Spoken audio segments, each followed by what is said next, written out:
Hello, my name is Addison Stover, and my presentation is titled The Effect of Macrobid Antibiotic on Glycogen Phosphorylase B. Glycogen phosphorylase B is an enzyme that catalyzes the removal of glucose from glycogen. Glycogen is the polymeric form of glucose within the body and is one of the primary ways we as humans store energy.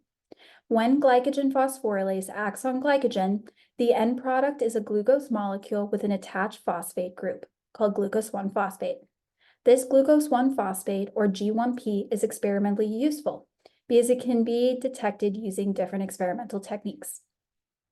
It is also important to note that there are two forms of glycogen phosphorylase, A and B. The A form is active, while the B form is inactive. The A form of glycogen phosphorylate has an attached phosphate group. Thus, it is phosphorylated. One of the ways that glycogen phosphorylase can be activated is by using adenosine monophosphate, AMP. AMP binds to an allosteric site on glycogen phosphorylase B. AMP also activates another enzyme, phosphorylase B kinase, which then phosphorylates glycogen phosphorylase B, causing a conformational change that switches it to its active form. The effector that I chose to test is Macrobid, which is one of the most commonly prescribed antibiotics.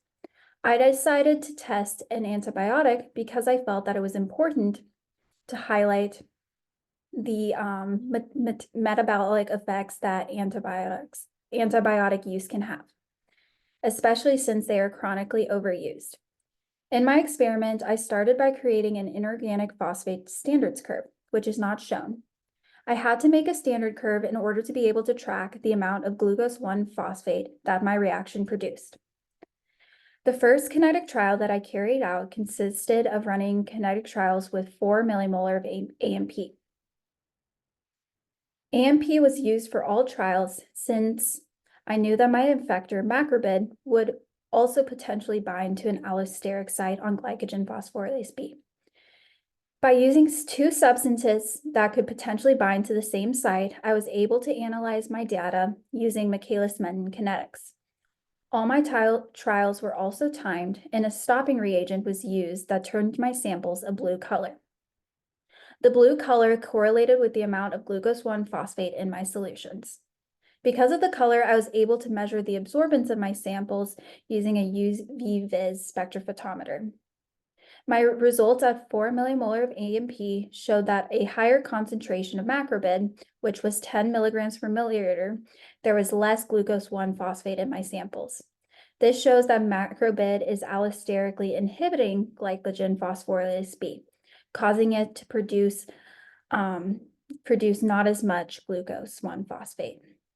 The same result can be seen at a lower concentration of AMP, 0.5 millimolar. Because of this result, I can conclude that Macrobid antibiotic is an inhibitor of glycogen phosphorylase B. In the future, I would like to test similar antibiotics such as cenfalexin, amoxicillin, and Keflex to see if they would have the same effect.